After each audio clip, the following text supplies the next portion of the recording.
The gun came out of its holster before anyone could blink. The officer's hand shook slightly, but his tone was sharp, commanding, and dangerous. "Hands where I can see them," he barked. And there stood Senator John Kennedy, unflinching, his eyes calm yet piercing, as though he had been waiting for this moment his entire life. No one in the crowd expected what happened next.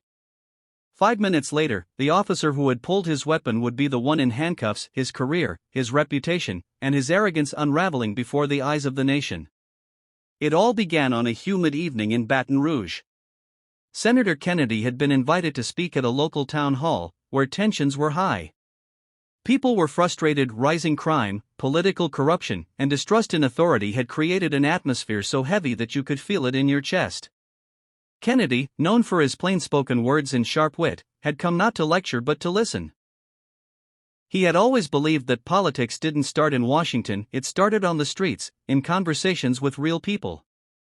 But trouble has a way of finding those who stand in the light.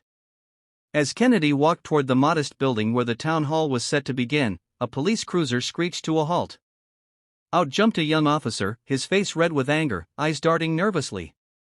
The officer shouted accusations, something about Kennedy trespassing, something about him being a threat. The crowd that had gathered gasped as the officer reached for his weapon. Within seconds, cold steel was aimed at Kennedy's chest.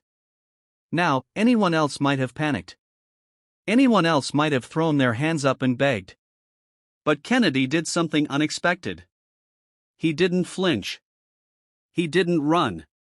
Instead, he spoke in the same slow Louisiana drawl that had carried him through countless debates and heated exchanges.